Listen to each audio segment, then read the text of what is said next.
तो चर्चा से पहले हमने आपको क्वेश्चन आवर में ये रिपोर्ट दिखाई है। इस बार संविधान बचाओ रैली पर राजनीति उत्तराखंड में तेज हो गई है। 30 अप्रैल से चारधाम यात्रा की शुरुआत हो रही है और 30 अप्रैल से ही कांग्रेस की संविधान बचाओ रैली की भी शुरुआत उत्तराखंड में। हालांकि पूरे देश भर में ये रैलियां की जा रही हैं और संविधान की धज्जियां उड़ा रही है भारतीय जनता पार्टी। इसको लेकर कांग्रेस लगातार हमलावर है। इसी बात को लेकर चर्चा करते हैं। हमारे तमाम मेहमान हमारे साथ जुड़ गए। भारतीय जनता पार्टी से हमारे साथ संजीव वर्मा जी हैं, बहुत स्वागत है आपका। हमारे साथ कांग्रेस से अभिषेक भंडारी जी हैं, स्वागत है। दीपक रावत जी उत्तराखंड क्रांति दल से हैं। उमा सिसोदिया जी आम आदमी पार्टी से हमारे साथ हैं। कुछ और मेहमान थोड़ी देर में हमारे साथ जुड़ेंगे। आप सभी का बहुत स्वागत है। सबसे पहला सवाल संजीव जी आपसे है। जहां देश में पहलगाम आतंकी हमले के बाद पूरा देश गमगीन है और देश में पहलगाम आतंकी हमले के बाद केंद्र सरकार की तरफ सबकी निगाहें हैं कि कोई बड़ा एक्शन लिया जाएगा और पाकिस्तान के खिलाफ सरकार किस तरीके से इस पर बदला लेगी, इस पर सबकी निगाहें टिकी हुई हैं। दूसरी तरफ अब मैं उत्तराखंड में आ जाता हूं। 30 अप्रैल से चारधाम यात्रा की शुरुआत हो रही है। आप लोग सब तैयारियों में जुटे हुए हैं और ये तारीख हमारे पास बहुत पहले आ चुकी थी और क्योंकि अक्षय तृतीया के दिन ही इसकी शुरुआत होती है। माँ गंगा यमुनोत्री के कपाट खुल रहे हैं। और एक और बात, मुख्य विपक्षी दल संविधान बचाओ रैली 30 अप्रैल को कर रहा है और आज आप लोगों ने प्रेस कॉन्फ्रेंस कर इस पर निशाना साधा। ये जो राजनीति हो रही है संविधान बचाओ रैली पर, इसे कैसे समझे? जो कांग्रेस करना चाह रही है इस समय, इसे कैसे समझे? रवि जी देखिए, कल अक्षय तृतीया है, एक बड़ा पावन दिवस है और एक महत्वपूर्ण दिवस भी कल है क्योंकि उत्तराखंड देवभूमि में चारधाम यात्रा का शुभारंभ होने जा रहा है। कोई ऐसा नहीं कि एक यकायक ये तिथि निश्चित हुई हो। लंबे समय से, बहुत समय पहले ही 30 तारीख निश्चित हो गई थी कि चारधाम यात्रा का शुभारंभ अक्षय तृतीया को होने वाला है। और कांग्रेस पार्टी के द्वारा ठीक 30 तारीख को ही, जिस दिन चारधाम यात्रा हमारी आरंभ हो रही है, उसी दिन संविधान बचाओ और लोकतंत्र बचाओ नामक एक षड्यंत्रकारी, इस प्रकार का एक जो भी आप इसको आंदोलन कहें या षड्यंत्र कहें या कुछ भी कहें, मैं तो इसको षड्यंत्र ही कहूँगा क्योंकि आपने चारधाम यात्रा को डिरेल करने का जो एक को प्रयास किया, जो हमारे चारधाम यात्रा में जितने सैकड़ों हजारों लोग लगे रहते हैं, जिनकी रोजी रोटी और एक आर्थिकी का एक मुख्य स्रोत चारधाम यात्रा है, उनके पेट पर लात मारने का काम किया। और चारधाम यात्रा को कैसे आप रोक सकते हैं। और ये कोई नई बात नहीं है कि आप पहली बार इस तरह का काम कर रहे हैं। जब जब आपको मौका मिलता है, आप कभी हाई कोर्ट चले जाते हैं चारधाम यात्रा को रोकने के लिए, कभी आप केदारनाथ यात्रा के नाम पर इस प्रकार की आयोजन करते हैं, कभी आप संविधान बचाओ और लोकतंत्र बचाओ के नाम पर इस प्रकार का आयोजन करते हैं।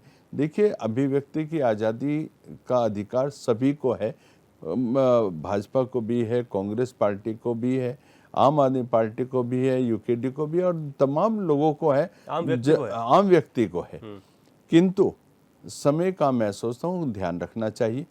आप इस आयोजन को 29 को भी कर सकते थे, 31 को भी कर सकते थे, आगे 1-2 दिन और आगे पीछे भी कर सकते थे, किंतु जानते बूझते एक ऐसी तिथि आपके द्वारा निश्चित कर देना, आपको सहयोग करना चाहिए। आपको जो हमारे यात्रा रूट पर जितने भाई व्यापार करते हैं, एक तरह से उनके भी आर्थिक तंत्र को मजबूत करने के लिए आप लोगों के पास भी यदि कोई अच्छे सकारात्मक सुझाव हो तो उनको करना चाहिए था। लेकिन आपकी जो सोच है वो हमेशा से नकारात्मक रही। राजनीति भी नकारात्मक करते हैं, सोच भी नकारात्मक है और आप संविधान की बात करेंगे। संविधान के ऊपर तो आपको कभी विश्वास था ही नहीं, कभी रहा ही नहीं। संविधान के रचयिता बाबा साहब अम्बेडकर, जिनका आपने सैकड़ों बार अपमान करने का काम किया, जिनको आपने कभी भी चाहा नहीं कि वो राजनीति में रहें, जिनको हराने के लिए आपने एड़ी चोटी एक कर दी, जिन बदनाम करने का, जिनको अपमानित करने का आपने कोई कोर कसर छोड़ी नहीं। ठीक है। और संविधान की आप बात करेंगे, ठीक है, जिन्होंने एक मिनट सर, जिन्होंने आपातकाल लगाकर तमाम मीडिया जगत से लेकर और तमाम लोगों को आपने अपमानित किया, एक पूरे देश भर को जेल खाना बनाकर छोड़ दिया, धारा 370 इम्प्लीमेंट करके आपने कश्मीर को पूरे देश से अलग करने का काम किया। आप लोकतंत्र की बात करेंगे, जिन्होंने धारा 356 के अंतर्गत 102 बार देश की और प्रदेशों की चुनी हुई सरकारों को गिराने का काम किया।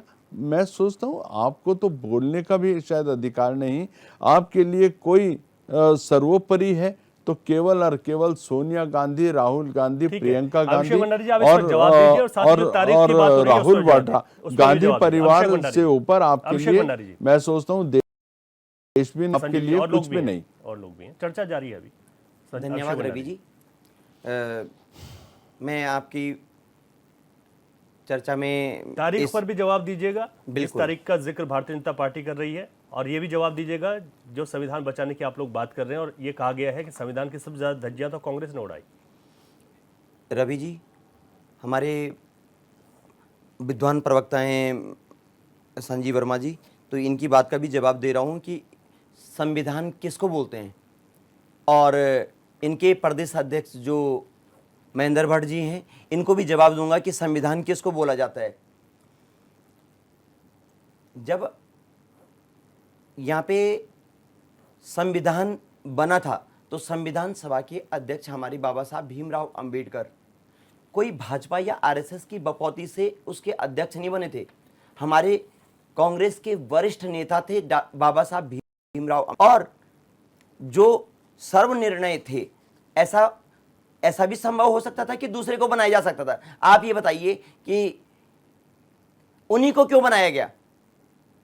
उनकी कुछ अपनी काबिलियत रही होगी, आपको ये लगता है कि उनकी उपेक्षा हुई।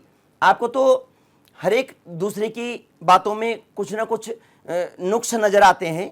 मैं आपको अभी इस बात की बताना चाहूंगा कि जिस पार्टी ने कभी भी संविधान की, जिस पार्टी का आजादी की लड़ाई में कोई योगदान नहीं रहा, वो संविधान की बात करते हैं। कांग्रेस ने शहादतें दी हैं।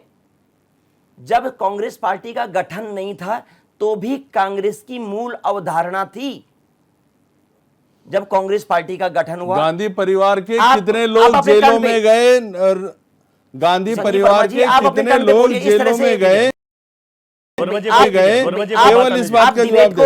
अब डिस्टर्ब करेंगे, ये अच्छी बात नहीं है। गांधी परिवार के कितने लोग जेलों में गए, वर्मा जी बात आने दीजिए। मैं आंदोलन के समय आंदोलन की बात भी कर रहा हूँ। जिस पार्टी का आंदोलन में कोई योगदान नहीं रहा, जिस पार्टी ने, जिस पार्टी के नेताओं ने हमेशा अंग्रेजों की मुखबिरी की, नहीं आप, मैं केवल इस बात का जवाब दे दो। संजीव वर्मा जी, मैं आपके बात का जवाब दूंगा। नो, आप केवल इस बात का जवाब दे दो। एक बार बात आने दीजिए। कैंथोरा जी, आप इनको बिल्कुल ठीक है, अपने टर्न पे बोलेंगे। आप भी सवाल पर रहिएगा जी।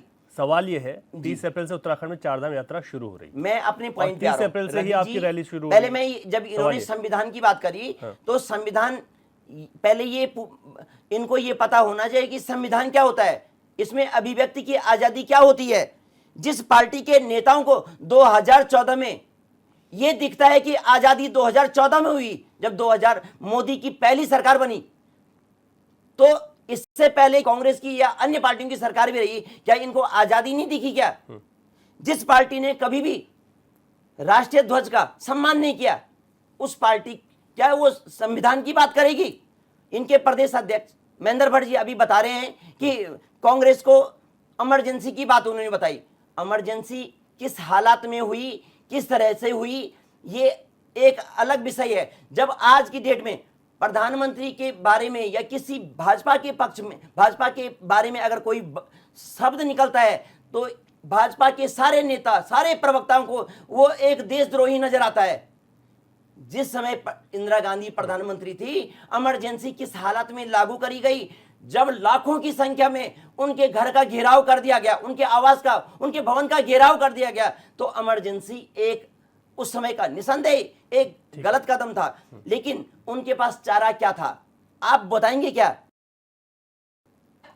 अभी आप एक तिथि की बात कर रहे हैं, 30 अप्रैल अक्षय तृतीया की तिथि है।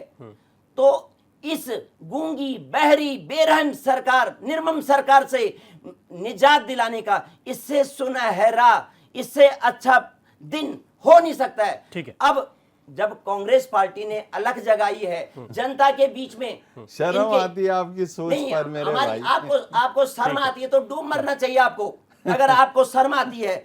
ये सरकार ये बताए, कितनी निर्लज्जता से बोल रहे हो, कितनी निर्लज्जता से बोल ठीक रहे है। हो। आपने जवाब दे दिया, आपने जवाब दे दिया। अक्षय तो तृतीया एक अच्छी तिथि है, इस वजह से आप इस दिन से अपनी रैली को शुरू अपनी करें। रैली ठीक हमारे है, तो दो लोग और। सिर्फ प्रदेश में नहीं, पूरे देश में ये हाँ, रैली पूरे का देश में। आयोजन है। बिल्कुल। अक्षय तृतीया की तिथि सिर्फ हमारे उत्तराखंड में नहीं है, पूरे देश में है। ठीक है। ये अलग तो बात है कि आप लोगों को, चारधाम यात्रा आप शुरू लोगों हो रही है। नहीं, वो अलग बात नहीं है। अक्षय चारधाम यात्रा अक्षय तृतीया पर ही शुरू होती है। माँ हाँ जी, गंगा यमुना हाँ का जी। कपट अक्षय तृतीया पर ही। एक बहुत अच्छा पर्व है, अच्छा दिन है, इसलिए इस झूठ गूंगी, बोलने का। बहरी, ठीक है। निर्मम सरकार को हटाने झूठ का बोलने का। हमने जितने जुमलेबाजी इस भाजपा सरकार ने करी है, उस आज इसका उदाहरण देखिए। क्या कहते हैं, महंगाई, गरीबी जितनी चरम पे है, आप आम आदमी का जीना मुश्किल हो रखा है। ठीक है, ठीक है। दीपक राव जी, क्योंकि आज हम बात दरअसल भारतीय जनता पार्टी और कांग्रेस के बीच की राजनीति को लेकर है, लेकिन यात्रा भी शुरू हो रही है, इस तरीके की रैलियां निकल रही हैं। तो उत्तराखंड क्रांति दल का क्या कहना है इस पर?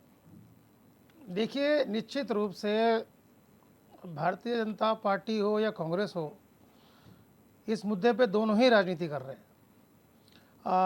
मुझे जहाँ तक जानकारी है, ये जो कल की इनकी रैली है कांग्रेस की, ये मेरे ख्याल से पूरे भारतवर्ष में हो रही है। अलग अलग तिथियों पर अलग अलग तिथियों में हो रही है, भारतवर्ष में हो रही है। ठीक है। और यहाँ पर जो तिथि आई है वो 30 तारीख आई है, और 30 तारीख को ही चारधाम यात्रा की शुरुआत हो रही है। राजनीतिक दल हैं, राजनीति कर रहे हैं निश्चित रूप से, पर जिस प्रकार से आज बीजेपी ने प्रेस कॉन्फ्रेंस करके तमाम सारे राज्यों में जहाँ जहाँ ये कांग्रेस की सरकार हो रही है उसका विरोध जताया है, तो कहीं ना कहीं पर भारतीय जनता पार्टी भी राजनीति कर रही है। लेकिन दुखद बात यह है कि चारधाम यात्रा को इस राजनीति में लाने की क्या आवश्यकता थी। चारधाम यात्रा धार्मिक यात्रा है, आदिकाल से चली आ रही है। मैं पहले भी कह चुका हूं कि जब तक इन दोनों पार्टियों का अस्तित्व नहीं था तब से चली आ रही है और सामान्य चलती रही है। ये यात्रा चलती रहेगी। आज भारतीय जनता पार्टी सत्ता में है, कल कोई और सत्ता में होगा, यात्राएं चलती रहेगी, अनंत काल तक चलती रहेंगी। लेकिन राजनीति में उसको राजनीति करना, उसके ऊपर राजनीति में कौन लेकर आ रहा है? भारतीय जनता पार्टी ला रही है। अभी कांग्रेस जब केदारनाथ बचाओ यात्रा कर रही थी, वो क्या था? देखिए, मैं कल की तिथि की बात कर रहा हूं, जहां पर आज का विषय 30 तारीख की तिथि में, जहां पर दो चीजें एक साथ हो रही हैं। एक चारधाम यात्रा की शुरुआत हो रही है, और दूसरा भारतीय कांग्रेस जो है वो राष्ट्रव्यापी जो उनका कार्यक्रम है उसके तहत वो बीजेपी सरकार का विरोध कर रही है। मेरा सिर्फ इतना कहना है कि धार्मिक यात्रा को धर्म से अलग रखना चाहिए, और राज्य में इसका बहुत प्रभाव पड़ता है। ये एक आर्थिकी है का साधन है, और चारधाम यात्रा की तैयारी पिछले 2 महीने से हम लगातार सुनते आ रहे हैं, सरकार करती हुई आ रही है। अब कांग्रेस का कार्यक्रम कांग्रेस जाने क्या सोच के उन्होंने रखा, उसका जवाब कांग्रेस के प्रवक्ता देंगे। लेकिन चारधाम यात्रा से कांग्रेस की राजनीति का कि वो उसको नहीं करनी चाहिए थी, ये भारतीय जनता पार्टी राजनीति कर रही है। क्योंकि ये राज्य का विषय है, राज्य में हमारे पास चारधाम यात्रा है, सभी लोग लगे हुए हैं, तैयारी कर रहे हैं। अलग अलग राजनीतिक दल अपने अपने हिसाब से राजनीतिक रोटियां सेकने के लिए, अपनी बात को रखने के लिए कार्यक्रम करते रहते हैं रवि जी। लेकिन भारतीय जनता पार्टी का हमने एक सिस्टम देखा है कि उनको कोई भी मौका अगर मिले धर्म के लिए राजनीति करने का, तो वो उससे पीछे नहीं रहती है। कोई आवश्यकता नहीं थी कि चारधाम यात्रा को कांग्रेस की जो विरोध रैली है उससे जोड़ा जाता, इसे अलग किया जा सकता था। कहीं ना कहीं पर राजनीति करने का मौका भारतीय जनता पार्टी ढूंढ रही है, जो कि अच्छा नहीं है इस प्रदेश के लिए, और इस यहाँ की चारधाम यात्रा को इससे अलग रखना चाहिए, ऐसा उत्तराखंड क्रांति दल का मानना है। आम आदमी पार्टी से इस पर प्रतिक्रिया ले रहा हूँ। ठीक है उमा जी। देखिए, ये जो कांग्रेस की रैली है कल, संविधान बचाओ रैली, ये एक दिन के अंदर कांग्रेस ने डिसीजन नहीं लिया होगा। ये डिसीजन उनका बहुत पहले से रहा होगा, जो इनकी डेट है वो बहुत पहले से डिसाइड हो गई होगी। लेकिन बीजेपी ने जिस तरीके से आज कूदकर कांग्रेस के खिलाफ लगातार हर शहर में इन लोगों ने प्रेस कॉन्फ्रेंस करी है, उससे बीजेपी की बौखलाहट मुझे लगता है वो साफ दिखाई देती है।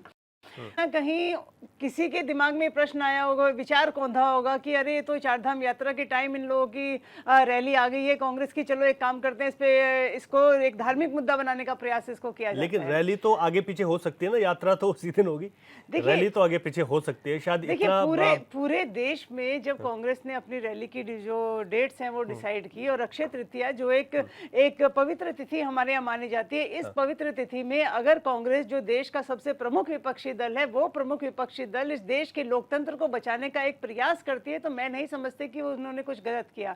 हर चीज को धार्मिक आईने में देखना बीजेपी की आदत है, हर चीज को धार्मिक आईने में हर चीज को धार्मिक पृष्ठभूमि बना देना कि देखो जी हमारी यात्रा चल रही है, कांग्रेस ने ये कर दिया। कांग्रेस कुछ नहीं करती तब ये कहते देखो जी यात्रा चल रही है, कांग्रेस यहाँ कहीं नजर नहीं आ रहे हैं, कुछ नहीं कर रहे हैं। हर चीज में आप इस धर्म को बीच में मत लाइए। राजनीति एक तरफ है, कांग्रेस राजनीति कर रही है, बहुत अच्छी बात है, बीजेपी भी राजनीति कर रही है, बहुत बात है। देश में स्वस्थ राजनीति होना बहुत लोकतंत्र की जीवंतता का प्रतीक है कि आज दोनों पार्टियां एक दूसरे के आमने सामने हैं, जनता भी उसको देख रही है। लेकिन हर चीज को धर्म के साथ जोड़ना, मैं दीपक रावत जी की बात को ही आगे बढ़ाऊंगी कि हर चीज को धर्म के साथ जोड़ना बीजेपी का एक बहुत ही कुत्सित प्रयास है, जिससे कि बीजेपी को बाज आना चाहिए। देश की जनता ये समझ रही है कि आप हर चीज में धर्म को राजनीति के साथ मत जोड़िए। यात्रा अलग चल रही है, यात्रा चल रही है, कांग्रेस उस यात्रा को बंद करने की कोशिश थोड़ी कर रही है कि कांग्रेस ये कह रही है कि यात्रा को आप बंद कर दीजिए या आप लोगों को परेशान कर रही है। यात्रा एक अपने जिलेवार चलेगी या 2-4 जिलों में एक साथ चलेगी, जो भी इनका एजेंडा होगा यात्रा का, वो यात्रा तो वो संविधान बचाओ रैली तो कांग्रेस कर रही है। यात्रा का एक अपना रूट है, वो उस रूट पे हमारी यात्रा चलती रहेगी।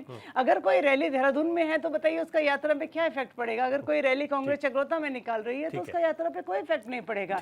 देश के लोकतंत्र को बचाने का प्रयास अगर देश की सबसे बड़ी पार्टी कर रही है तो मैं समझती हूं कि इसमें हम सभी का योगदान उनके साथ होना चाहिए। ठीक है, चर्चा को हम अपनी जारी रखेंगे। यहाँ पर एक छोटे से ब्रेक के लिए रुक रहे हैं क्योंकि कई सवाल हैं जिन सवालों को लेकर विपक्ष ने भी अपनी बात रखी और साथ ही साथ जो सत्ता पक्ष है वो भी अपनी बात रख रहा है कि यहाँ पर रैली की जो तारीख है उसको लेकर चर्चा जारी है। हमारे साथ कुछ देर में विजेंद्र रावत जी भी जुड़ेंगे, राजनीतिक विश्लेषक हैं। लेकिन यहाँ पर एक छोटा सा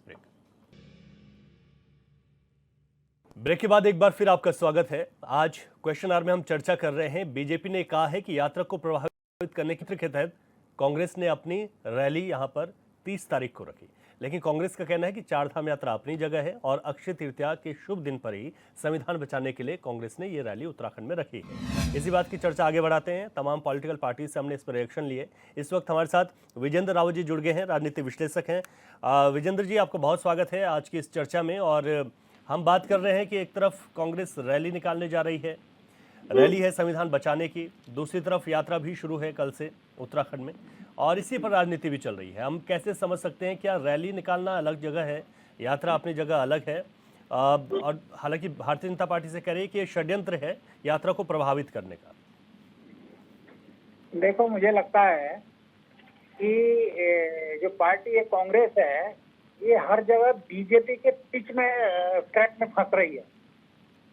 अगर उत्तराखंड की बात करें तो उत्तराखंड में निश्चित अलग अलग संविधान बचाने की कल रैली है। जी जी। तो ये तो बहुत पहले अक्षय तृतीया के दिन तो चार धाम यात्रा शुरू होती है। तो ये तो इनको भी ध्यान रखना चाहिए कि बीजेपी हमको रिलीजियस ट्रैक में फंसाएगी।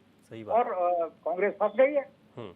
अगर हर जगह अलग अलग दिन रैली थी तो ये अक्षय तृतीया चार धाम का आज थोड़ी तय, ये तो साल भर पहले तय हो जाता है कि ये तो निश्चित डेट है कि इस दिन चार धाम यात्रा होंगे। तो बीजेपी के पास मुद्दा मिल गया और बीजेपी तो धार्मिक मामलों के माहिर है। और इस समय तो जो किसी का जो प्लस पॉइंट होता है, उनका रिलीजियस जो एजेंडा है वो प्लस पॉइंट है, तो उसको देख के करना चाहिए था। तो निश्चित इनका संविधान बचाओ का कल होगा और अक्षय तृतीया शुभ दिन है, इसके लिए संविधान बचाओ की रैली हो रही है। तो उसके लिए हर चीज के लिए आंदोलन के लिए शुभ दिन थोड़ी निकालना पड़ता है। जो जनता के हित की बात है उसके लिए कौन सा दिन शुभ होता है, तो मुझे लगता है ये जो भी कांग्रेस प्रवक्ता कह रहे थे कि साहब अक्षय तृतीया का दिन है, शुभ दिन है, तो ये आंदोलन के लिए और इसके लिए कोई दिन क्या ज्योतिषी निकालेंगे दिन क्या? तो मुझे लगता है कि जो कह रहे हैं कि बीजेपी के हाथ में तुमने दे दिया है। ये रैली आज हो सकती थी, परसों हो सकती थी, और कल तो एक बड़ा उत्तराखंड में खासकर एक बड़ा चार धाम यात्रा की बड़ी शुरुआत होती है, इसमें लोगों की आजीविका जुड़ी होती है और लोग जल्दी इसके ट्रैप में फंस जाते हैं, लोग जल्दी कहेंगे हाँ यार कांग्रेस तो गड़बड़ कर रही है। तो मुझे लगता हाँ, है यही दिक्कत है ना, यही तो कांग्रेस समझ नहीं रही। जी यही तो नहीं समझ रही है। जी ये कह रहे थे आज शुभ दिन है, हाँ। अब इनके पास क्या शुभ दिन, क्या अगर कल के बाद परसों करते तो शुभ दिन नहीं होता क्या? इसके लिए आंदोलन के लिए क्या शुभ दिन चाहिए? मुझे लगता है ये बड़े दुख की बात है कि उत्तराखंड में इन रिलीजियस ट्रैक में फंस रहे हैं। अभी कांग्रेस के अध्यक्ष जो है, जिनमें पता दीजिए उनके आ रहा हूँ आपके पास। एक क्यों तोड़ा जो ये आपका मस्जिद थी दून अफील इस्लाम, ये तोड़ा, इस पे इशू बना रहे थे और उधर बीजेपी में आए रहे वो कश्मीर से जोड़ के और फिर तुम उनके ट्रैक में फंस रहे हैं। आपको विकास की बात करनी चाहिए, आपको बेरोजगारी की बात करनी चाहिए, आपको जिसमें आपको बीजेपी को अपने ट्रैक में लाना चाहिए और आप कांग्रेस पार्टी और जो विपक्षी दल है बीजेपी के ट्रैक में फंस रहे हैं। मुझे लगता है ये आंदोलन और ये सब रणनीति जो है ना, ये ट्रैप की बातें होती है और ये दुख की बात पब्लिक के लिए सारी दुख की बात है कि जहां रोजगार के लिए, पास में पलायन के लिए, इसकी तो बात ही नहीं हो रही है। कभी एक निश्चित मस्जिद गिरा देंगे, छोटा सा एक गिरा देंगे और उसी पे चर्चाएं शुरू हो जाएंगी। कांग्रेस उनके ट्रैक पे फंस रही है। कांग्रेस को हट के एजेंडा, जो पब्लिक एजेंडा है उन पर बात करनी चाहिए। मुझे लगता है तब वो सफल हो सकती है। आप इनके इसमें बात करोगे, कल क्या क्या जवाब दोगे? कांग्रेस का क्या जवाब होगा? ये जवाब होगा कि शुभ दिन था, क्या आंदोलन के लिए शुभ दिन चाहिए होता है क्या? ठीक है, और कल बीजेपी के ट्रैक में फंस जाएंगे कि चार धाम यात्रा का है, ये सब राजनीति कर रहे हैं। ठीक है रावत जी, फंस गए हैं।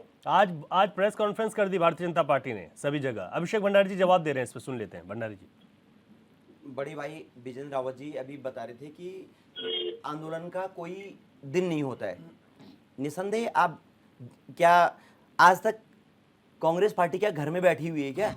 हर दिन आप देख रहे होंगे ये सड़कों पे है, विधानसभा में है, संसद में है। आप जो सरकार को जो घेरने का काम कर रही है कांग्रेस पार्टी कर रही है, लेकिन जब हमारे पूरे देश में हमारे पार्टी के द्वारा ये तिथि निश्चित की गई कि उत्तराखंड में 30 तारीख का जो दिन है उस दिन होना है, तो वो दिन तय था।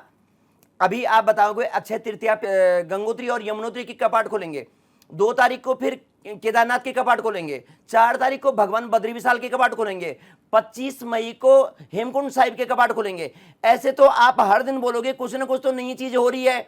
अब उसके बाद बोलोगे आप कांग्रेस पार्टी यात्रा को प्रभावित कर रही है, चारधाम यात्रा समाप्त हो जाएगी। अब बोलोगे कांग्रेस पार्टी तो घर में बैठी हुई है। अच्छा ठीक है, अब जनता के मुद्दे को उठाए। मैं अभी आपको बता रहा हूँ, नहीं मैं आप ही से एक सवाल कर रहा हूँ। मैं कह रहा हूँ इस रैली को लेकर क्या तैयारियां हैं, क्या करना चाह रहे हैं आप इस रैली के माध्यम से उत्तराखंड में, ये भी बता दीजिए। फिर मैं संजीव जी के पास जा रहा हूँ। उत्तराखंड में हमारे पास जनता के बहुत सारे मुद्दे हैं। संविधान की जो धज्जियां भाजपा ने उड़ा रखी हैं, अभिव्यक्ति की जो स्वतंत्रता है वो खत्म कर रखी है। अगर कोई भाजपा के खिलाफ कुछ भी चीज बोलता है तो वो देशद्रोही हो जाता है। अभी कुछ समय पहले प्रत्यक्ष महेंद्र भट्ट जी बोले थे, मैं माननीय मुख्यमंत्री जी से ये अपील करूंगा कि कोई फिर अपने सोशल मीडिया अकाउंट पे कुछ लिखता है तो उसके खिलाफ कड़ी से कड़ी कार्रवाई की जाए। इसके अलावा अभी वापस आ रहा हूं, एक मेरा कंप्लीट करने दीजिए रवि जी। प्रदेश में जो चारधाम यात्रा शुरू हुई है, जब ये इतनी बड़ी बड़ी बातें कर रहे हैं तो आज तक बीकेटीसी का गठन नहीं कर पाए, ये बद्रीनाथ केदारनाथ मंदिर समिति का गठन नहीं कर पाए। किस तरह से बार्गेनिंग चल रही है, क्या चल रहा है? इससे पहले जो पूरी कार्यकारिणी बीकेटीसी की कार्यकारिणी थी, किस तरह से दागदार रही। आज तक के इतिहास में जो जितना दागदार इस समय की कार्यकारिणी रही शायद ही कोई और रही होगी। इनको बीकेटीसी के गठन की तो याद नहीं आई, सुध नहीं आई, लेकिन जो नैनीताल दुग्ध संघ के अध्यक्ष मुकेश बोरा पोक्सा जैसे एक्ट में जेल में है, उनको जेल में ही बैठक करने की अनुमति दे रहे हैं। और कई चीजें हैं। आज भी बता रहा हूं मैं, आज 29 तारीख हो गई, आपकी यात्रा की कलई किस तरह से खुली हुई है। आप ऋषिकेश से ब्यासी में 7 घंटे 6 घंटे में पहुंच रहे हैं। अभी अभी की बात बता रहा हूं मैं, रुद्रप्रयाग से अगर आप आगे चले जाते अब हैं, आप यात्रा पे आ गए। चंद्रापुरी, मैं गुप्त संविधान काशी, फाटा, बचाओ रैली पर सोनप्रयाग कह सारा रहा था। बंद है। ठीक है, दो चीजें आ गई कमेड़ा, आपकी। रुद्रप्रयाग, मैठाना, संविधान चमोली, बचाओ रैली में नंदप्रयाग, सारा दो बंद चीजें है। आपकी आ गई, एक अभिव्यक्ति की आजादी, बीकेटीसी के अध्यक्ष का बिल्कुल। चुनाव, ये मान लेते हैं। ठीक है, संजीव जी जवाब दीजिए। रवि जी देखिए, 900 चूहे खा के बिल्ली हज को चली, ये संविधान की बातें करेंगे जिनके राहुल गांधी अपनी ही सरकार का अध्यादेश संसद में फाड़कर पूरे देश की संसद का तिरस्कार करते हैं, अपनी सरकार का तिरस्कार करते हैं। ये संविधान की बात करेंगे जिनकी चेयरपर्सन सोनिया गांधी प्रधानमंत्री को सुपरसीड करके उन्हें को धत्ता बताती हैं और एक तरह से प्रधानमंत्री के पद को भी डिग्रेड करने का काम करती हैं। ये संविधान की बात करेंगे जिन्होंने सरदार पटेल जी जैसे एक लौह पुरुष का अपमान करने का काम किया, जिन्होंने संविधान के रचयिता डॉक्टर भीमराव अंबेडकर का दर्जनों बार अपमान करने का काम किया, जिन्होंने कांग्रेस के वयोवृद्ध नेता सीताराम केसरी जी को सोनिया गांधी जी के सम्मुख उनके पूरे कपड़े फाड़कर उनको निर्वस्त्र करके भगाने का काम किया, जिन्होंने नरसिंहा राव जी जो पूर्व प्रधानमंत्री, उनका शव का अंतिम संस्कार दिल्ली में नहीं होने दिया। आप बताइए, दिल्ली में गांधी परिवार के अलावा ऐसे कौन राष्ट्रीय अध्यक्ष की समाधि इन्होंने वहां पर बनने दी? मैं सोचता हूं क्या उसमें भी गांधी परिवार का कॉपीराइट था क्या? आप बताइए, क्या नरसिंहा राव जी की समाधि दिल्ली में उनका अंतिम संस्कार नहीं हो सकता था? सीताराम केसरी जी का जो इन्होंने अपमान किया, सरदार पटेल जी का जो इन्होंने अपमान किया, डॉक्टर अंबेडकर जी का जो इन्होंने अपमान किया, आप बताइए डॉक्टर भीमराव अंबेडकर जी का कांग्रेस का जवाब भी दे दीजिए, जो कांग्रेस में सवाल कर रहे हैं। नहीं, मैं आपको पूछ रहा हूं, अभी सरकार पिछले 10-11 सालों से आपकी है। मनमोहन सिंह जी पूर्व प्रधानमंत्री निधन हुआ है, उनकी समाधि आपने कहां मनाई? जरा आप भी जवाब दें। डॉक्टर मनमोहन सिंह जी का जो सम्मान अपेक्षित था, पूरा सम्मान देने का काम हमारी सरकार के। समाधि कहां बनाई? दिल्ली में बनी है। किस दिल्ली में? बनी अरे दिल्ली में बताइए ना, आप बताइए। गांधी परिवार के संसद, गांधी परिवार के सरकार में रहते गांधी परिवार के अलावा, गांधी परिवार के अलावा कौन से राष्ट्रीय अध्यक्ष की या कौन से बड़े नेता की समाधि, अरे मेरे भाई, सिर का ना पता ना पैर का पता, फालतू में उंगली दे रहे हो। अच्छा ठीक है, अरे आपको पता ना साहब फालतू बोल रहे हो। गांधी परिवार के लिए अलग न्याय होगा, गांधी परिवार के लिए अलग न्याय होगा। गांधी परिवार में के अपने राहुल गांधी, जब उनका सजा के ऊपर डिसीजन हो रहा था, तो गांधी कांग्रेस के एक वरिष्ठ नेता के द्वारा जज से ये इस बात की एक गुहार लगाई गई, क्योंकि ये विशेष परिवार से संबंध रखते हैं, तो इनकी सजा और इनके लिए अलग से बात रखी जाए और इनका निर्णय अलग तरीके से रखा जाए। क्या गांधी परिवार देश के संविधान से ऊपर हो गए?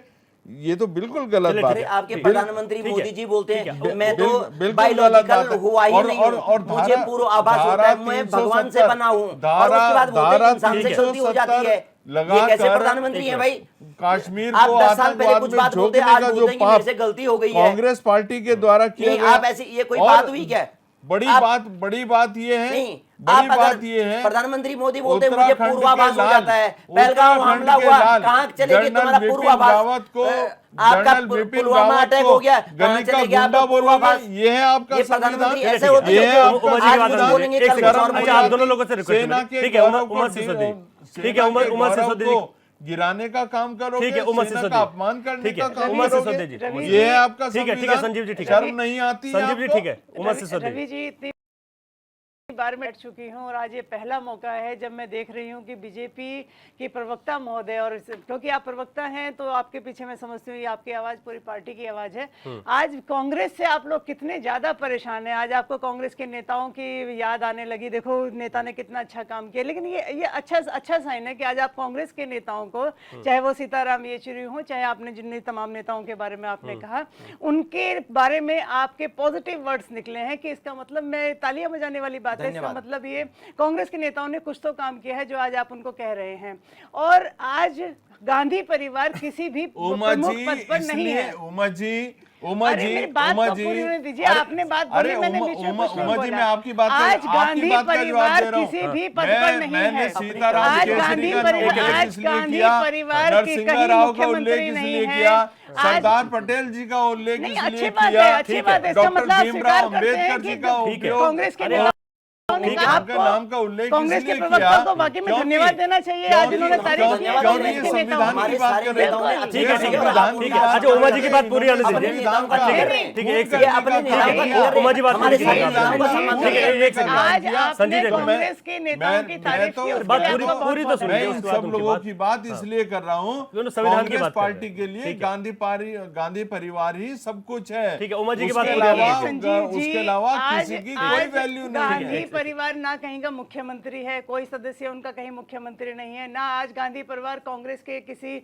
बड़े पद पर बैठा है। मल्लिकार्जुन खड़गे जी आज वहां पर विराजमान है। लेकिन आप लोगों की जो टेंशन है वो घूम फिर कर फिर प्रियंका गांधी और राहुल गांधी जी के ऊपर आ जाती है। इसका मतलब आपको सपने में भी राहुल और प्रियंका जी नजर आते हैं। इसका मतलब आपको कितना बड़ा डर है गांधी परिवार ये से तो कि आपको आप केजरीवाल उस से डर पूछना बाहर चाहिए। नहीं निकल रहे हैं। ये तो केजरीवाल से आप उस पूछना डर से चाहिए। बाहर डर नहीं आपका निकल है। रहे हैं। आप लोग गांधी परिवार से इतना ज्यादा खौफ खाए हुए हैं कि आप प्रियंका जी के अलावा आपको कोई नेता नजर नहीं आता है। ठीक है। अच्छा, उमा जी, जबकि जहां आज इस समय वो जहां- लोग किसी भी बड़े पद पर कांग्रेस के पदों पर नहीं है। ठीक है, उमा, जहां इस समय सबको एकजुट होना दोबारा चाहिए, पैक्ट लेकिन हो यहाँ गया पर है क्या? जो राजनीति है वो आम चल आदमी रही है। पार्टी का भारतीय जनता दोबारा पार्टी पैक्ट हो गया है। भारतीय ये जनता पार्टी और कांग्रेस कांग्रेस के बीच जो चल रही बात है, सही लेकिन है इस समय उसको एकजुट हम होने की लोग आवश्यकता बोलेंगे, है। जो गलत देश में बात क्या है, हुआ, बोलेंगे। प्रवक्ता इस तरह की बातें करेंगे दूसरे देश में इस समय पहलगाम को लेकर सबके दिलों में आक्रोश नहीं है, गम में है लोग। उमा जी, सब गम में है, लेकिन भारतीय जनता पार्टी और कांग्रेस यहाँ पर पूरी तरीके से राजनीति कर रही है। मुझे तो लगता है भारतीय जनता पार्टी ने आज प्रेस कॉन्फ्रेंस करके ब्रांडिंग कर दी है कांग्रेस की कल की होने वाली रैली की। बिल्कुल, इतना मैं तो कांग्रेस यही- भी नहीं कर पाई। मैं तो अभी भी स्पष्ट नहीं हुआ कि इस रैली में क्या होगा। रवि जी, और मैं भारतीय सच जनता बताऊं, पार्टी स्पष्ट थी। मैं राजनीतिक दल से संबंध रखती हूँ। मुझे खुद कल की रैली का नहीं पता था कि कांग्रेस की इस तरह की कोई रैली है। लेकिन जब ये दिन में न्यूज फ्लैश होनी शुरू हुई, बीजेपी ने जब कांग्रेस को कटाक्ष करना शुरू किया, तब समझ में आया अच्छा कल कांग्रेस की रैली है। जितना रवि जी, जितना हमने माइलेज branding नहीं बीजेपी करी, ने हमने expose किया है बीजेपी उनको। अच्छा, ठीक है। जितना हमने माइलेज ठीक है, एक्सपोज करने का ही काम किया है, लेकिन संविधान के लिए नहीं, आपने कितना बहुत झूठ अच्छा किया, बोलेंगे, बहुत अच्छा किया। कितना इससे गिरोगे आपने संविधान कांग्रेस के को नाम संजीवनी दे पर, दी लोकतंत्र उत्तराखंड के में। नाम पर आप कितना गिरेंगे। ये आपका हमने जो कांग्रेस दांव को है expose उल्टा ठीक है, पड़ा है। दीपक इस रावत बात जी के को पास आप आ लोग रहा हूं। सब ठीक मान है। लीजिए, आपका ठीक दांव है। उल्टा पड़ा है। इससे आप लोग एक्सपोज हुए हैं कि आप लोग कांग्रेस से कितना घबराए ठीक, हुए हैं। एक पूरा सेकंड। बहुत दीपक भारी रावत जी, 2024 में जब लोकसभा चुनाव चल रहे थे, उस वक्त संविधान की बातें खूब हुई उस चुनाव में, और शायद विपक्ष को ये लगता भी है कि इससे फायदा हुआ है। और 2027 के चुनाव भी हैं, अब तारीखों की बात तो हो गई, लेकिन जो ये चल रहा है उत्तराखंड में, इस पर देखिए, निश्चित रूप से जिस प्रकार से भारतीय जनता 2024 के लोकसभा चुनाव में भारतीय जनता पार्टी के नेताओं द्वारा ही ये मुद्दा विपक्ष को दिया गया था, जब इनका कहना था कि हमें 400 प्लस से अधिक लेके आइए, हम संविधान बदलेंगे। ये मुद्दा सर्वप्रथम भारतीय जनता पार्टी के जो उस टाइम जो लोकसभा के उम्मीदवार थे उनके द्वारा आया। उसके बाद जिस प्रकार एक नैरेटिव सेट हुआ कि ये संविधान बदलने का मतलब है कि कहीं ना कहीं पर आरक्षण को खत्म करेंगे, संविधान मतलब है कि कहीं पर बहुत से लोगों का हित जो है वो खत्म हो जाएगा, अधिकार खत्म हो जाएंगे। ये जो नैरेटिव सेट हुआ, उस नैरेटिव के कारण भारतीय जनता पार्टी को 2024 में जो वो चाहते थे कि 300 प्लस या 400 प्लस जो उनका एक आंकड़ा था जिसकी वो उम्मीद करते थे, उससे बहुत पीछे रही। तो निश्चित रूप से जब ये बात कांग्रेस को समझ में आ चुकी है कि वो संविधान की प्रतिलिपि लेकर जब बात कर रहे हैं, तो ये समझाना बहुत आसान हो जाता है कि भाई संविधान में कुछ दिक्कत आ रही है, संविधान को कुछ खतरा है, और उसी का फायदा कांग्रेस राजनीति कर रही है। मैं पहले कह चुका हूं, और वो लगातार संविधान का नाम आगे बढ़ा रही है। जबकि पूर्व में संविधान का जितना ज्यादा दुरुपयोग कांग्रेस ने अपने शासनकाल में किया है, उतना शायद आज तक कोई किसी ने किया नहीं है। निश्चित रूप से ये सच भी स्वीकारना पड़ेगा। जहां तक चार धाम यात्रा की बात आ रही है, जहां पर भारतीय जनता पार्टी इसको लिंक कर रही है, मैं पहले कह चुका हूं, भारतीय जनता पार्टी धार्मिक राजनीति की ठेकेदारी कर रही है। निश्चित रूप से चारधाम यात्रा को जोड़ दिया है। रवि जी, एक मुझे एक बहुत साधारण सी बात बताइए, क्या आपके संज्ञान में कभी आया है कि बीकेटीसी का अध्यक्ष नहीं है, बीकेटीसी की कार्यकारिणी नहीं है? संज्ञान मैं तो सवाल पूछ रहा हूँ संजीव जी से, वही संजीव जी जवाब आप दीजिए, मुझे फिर से पूछ बताइए, लूंगा। बीकेटीसी का अध्यक्ष नहीं है, बीकेटीसी का कार्यकारिणी नहीं है और चारधाम यात्रा शुरू हो रही फिर है। से पूछ लेंगे, आप अपनी बात अब पूरी आप कीजिए। मुझे बताइए कि ये विडंबना है इस प्रदेश की। आप बताइए, चारधाम यात्रा किसके भरोसे चल रही है फिर? बीकेटीसी, इसका मतलब बीकेटीसी के अध्यक्ष की जरूरत ही नहीं है। यदि बीकेटीसी का अध्यक्ष नहीं है, उनके कार्यकारिणी की आवश्यकता नहीं है, जबकि कल से यात्रा शुरू हो रही है, तो इसका तात्पर्य यह हुआ कि उनकी आवश्यकता ही नहीं है किसी रूप में। आपका ध्यान फिर मैं आकर्षित करना चाहूंगा, पिछले साल जब कुछ समस्याएं आई थी चारधाम यात्रा में, तो मुख्यमंत्री ने स्वयं कहा था कि चारधाम यात्रा प्राधिकरण के अंतर्गत 2025 की यात्रा होगी। मैं आपके माध्यम से पूछना चाहूंगा, कहां है वो चारधाम यात्रा का प्राधिकरण? कल से यात्रा शुरू होने वाली है, यानी प्राधिकरण आप बना नहीं पाए, यानी आप स्थापित नहीं कर पाए, और चारधाम यात्रा शुरू हो रही है। अब तब कह रहे हैं कि विपक्ष इसमें विरोधाभास कर रहा है, विपक्ष इसमें राजनीति कर रहा है। राजनीति तो आप कर रहे हैं। अगर आपको लगता था, अगर महत्वपूर्ण पद है बीकेटीसी का, जो बीकेटीसी के अंतर्गत जितने मंदिर आते हैं उनके रखरखाव से संबंधित उस सारी चीजों का काम जो है बीकेटीसी का, लेकिन अगर आज के डेट में जब 29 तारीख को बैठे हुए हैं, कल से यात्रा शुरू होने वाली है और इस प्रदेश को बीकेटीसी का अध्यक्ष और कार्यकारिणी नहीं मिली हुई है, तो इसकी जिम्मेदारी कौन लेगा? अब पूछ रहा हूँ संजीव जी, प्राधिकरण और बीकेटीसी का अध्यक्ष, इसी पर जवाब दीजिएगा, फिर आगे बढ़ेंगे। देखिए, आपने कहा बीकेटीसी की बात, तो पूरा का पूरा जो सिस्टम है, पूरा हमारा काम कर रहा है। आप बीकेटीसी खत्म करना चाहते हैं? बिल्कुल नहीं तो खत्म आपने करना आज के डेट में उसका अध्यक्ष कार्यकारिणी क्यों नहीं आया? अध्यक्ष नहीं बना, क्यों ये नहीं सवाल। हुआ है? देखिए, जब चारधाम यात्रा शुरू होने वाली है, श्रीमान जी, हर चीज का प्रोसेस होता क्या है। प्रोसेस होता है? हर चीज का प्रोसेस होता है। यात्रा प्रोसेस में हमारी चारधाम यात्रा, जरूरत है कि नहीं है, वो महत्वपूर्ण है कि नहीं है यात्रा के लिए? आप मुझे इतना बता दीजिए। चलिए, देखिए, हर चीज, आप मुझे इतना बताइए, बीकेटीसी महत्वपूर्ण है कि नहीं है यात्रा के लिए? आप हाँ ना में जवाब दे दीजिए। देखिए, हर चीज, अरे हाँ ना में जवाब दीजिए ना। हर चीज हर उसके लिए आवश्यक होती है। आज इस हर मंच से चीज आप ये बता सकते हैं कि देरी की वजह क्या होती है? आप कह दीजिए ना। वर्मा जी, आप ये बता सकते हैं देरी की वजह क्या है? आवश्यकता ही अगर नहीं कोई है, वजह आप है? कह दीजिए। लेकिन हमारा काम आपका हर काम तो तरीके पूरा से, राज्य सरकार देख, सब देख रहे हैं। हर तरीके से, आप भारतीय जनता पार्टी के प्रवक्ता होने के हर नाते तरीके सिर्फ से एक अपना जवाब दे दीजिए लाइनअप पूरे है, जनता हर को तरीके से कि काम बीकेटीसी पूरी की तरह से आवश्यकता है लाइनअप कि नहीं है, है? पूरी यात्रा तरह के से टाइम। काम लाइनअप है। मैं आपसे क्या पूछ रहा हूँ, बीकेटीसी की आवश्यकता है कि नहीं है? हाँ ना का जवाब दीजिए। हम चाहे, नहीं देंगे आप जवाब, अरे हम चाहे, क्योंकि आपको राजनीति करनी है चारधाम यात्रा में। श्रीमान जी, हम आप बताइए ना, जनता सुनना चाहती है आपके मुंह से। अरे भैया, कि सरकार अरे बोलने, क्या चाहती है? मेरे भाई बोलने दोगे? आप जवाब दे, नहीं, आप ये जवाब दीजिए, देरी की वजह क्या है, ये जवाब दे देरी दीजिए। वजह नहीं, रवि जी, ठीक है। पूछिए आवश्यकता है कि नहीं है चारधाम यात्रा में बीकेटीसी के कार्यकारिणी की? ठीक ठीक है, दीपक जी जवाब सुन लीजिएगा आप, ठीक है, समय कम है, मैं फिर और पे भी जाऊंगा समय, ठीक है। रवि जी, जवाब देंगे, सत्ता पर जवाब देगा। संजीव जी शॉर्ट में रखिएगा, यात्रा शुरू शॉर्ट हो रही है। में संजीव जी। रवि जी, देखिए, चारधाम यात्रा चल रही है और यात्रा चल नहीं रही है, कल से शुरू हो रही है। कल से शुरू हो रही है। अध्यक्ष कहाँ है बीकेटीसी का? कल से शुरू हो रही कार्यकारिणी कहाँ है बीकेटीसी की? है और पूरी कार्यकारिणी मुस्तैदी से क्यों नहीं हमारी बनी है? यात्रा चलने ठीक है, वाली है। ठीक है, पूरी तरह से ठीक है, ठीक है, ठीक है, ठीक है, आज ही यात्रा हमारे चलने एक वाली सेकंड, है। जवाब नहीं आ रहा, विजेंद्र रावत जी। और पिछली बार 53 लाख ठीक है, हमारे ठीक है, संजीव जी, श्रद्धालु आए थे। संजीव जी, एक सेकंड, और संजीव जी, एक इस सेकंड। बार श्रद्धालुओं की संख्या, इस बार श्रद्धालुओं की संख्या में, ठीक है, श्रद्धालुओं की संख्या में और अधिक वृद्धि होने वाली। रवि जी, सवाल कुछ है सर, जवाब कुछ है। एक सेकंड, अब रुक जाइए, अब दोनों लोग रुक जाइए। अब विजेंद्र रावत जी, मुद्दा यह है कि कांग्रेस और भारतीय जनता पार्टी दोनों आपस में पूरी तरीके से सियासत चल रही है जो हो रहा है, और इस पर मैं आपका फाइनल कमेंट चाहूंगा। और जो चल रहा है प्रदेश में इस वक्त, जो देश में भी चल रहा है, उस बीच अगर हम इस तरीके से लड़ेंगे तो ये तो ठीक नहीं है। बिल्कुल, ये बहस ऐसी हो रही है जैसे दिल्ली नेशनल पॉलिटिक्स की हो रही है। हम राज्य में बात करें, और वही अभी जो सज्जन कह रहे हैं कि बद्रीनाथ केदारनाथ उसका गठन नहीं हुआ, तो बीजेपी ने तो मंत्री ने बनाए, अपने 4 सीटें खाली है, वो नहीं बनाए, तो ये तो छोटी सी बात है। मुझे लगता है कि हमें, आपने विपक्ष को याद दिला दिया, वो बीकेटीसी पर अटके हुए थे। जो विपक्ष है वो यात्रा बीकेटीसी से है। ठीक है, ठीक है, इनके विधायक मुन्ना सिंह ने आवाज उठाई है, जी, जी। ये इशू है। उनके त्रिवेंद्र सिंह ने उठाई है, ये इशूज है, करप्शन का इशूज है। ये इशूज जब विपक्ष उठाएगा, देखिए बाहर इंग्लैंड में छाया मंत्रिमंडल होता है, जो विपक्ष होता है वो छाया मंत्रिमंडल होता होता है, बाकायदा वो अपने जो है ना मेमोरेंडम पेश करता है कि ये विकास का ये मॉडल होना चाहिए, ये कमियां हो रही है, ये तो हो नहीं रहा है। अब फिर ऐसे पॉलिटिक्स चलेगी तो उत्तराखंड का तो ठीक बात है, कम से कम उत्तराखंड के मुद्दे पर कांग्रेस रहेगी तो शायद उसको फायदा हो सकता है। ठीक है, बात आपने कही है। ठीक है सर, अब यहाँ पर चारों पॉलिटिकल पार्टीज के लोग हैं, समय कम है, 30-30 सेकंड में अपना फाइनल कमेंट रखिएगा। उमा सिसोदिया जी। देखिए, मैं इस बात में सिर्फ इतना कहना चाहूँगी कि कांग्रेस ने देश के लोकतंत्र को जिंदा रखने के लिए जो एक पहल की है, हम लोग उसके साथ हैं। देश का लोकतंत्र तभी जीवंत रहेगा जब एक सत्ता पक्ष के सामने एक मजबूत विपक्ष यहाँ पर खड़ा होगा। और बीजेपी जिस तरीके से देश को विपक्षहीनता की स्थिति में लेकर आना चाहती है, उसमें ये संविधान बचाओ रैली जो है, मैं समझती हूँ एक मील का पत्थर साबित होगी। और मेरी शुभकामनाएं। ठीक, संजीव जी एक लाइन। संजीव जी, देखिए, जिसने संविधान की हत्या का कोई भी वो मौका छोड़ा ना हो, जिसने लोकतंत्र की लगातार हत्या की हो और एक बार एक सेंचुरी को भी पार किया हो, वो आज संविधान बचाओ की बात करें, लोकतंत्र बचाओ की बात करें, बहुत ही एक हास्यास्पद जैसी स्थिति है। और वो भी एक ऐसे समय पर जबकि अक्षय तृतीया का समय है, चारधाम यात्रा का आगाज होने जा रहा है और उसी दिन पूरी यात्रा को डिरेल करने की एक इतनी बड़ी साजिश आप लोगों के द्वारा, जो चारधाम को की यात्रा को एक तरह से डिरेल करने का एक आपका षड्यंत्र है।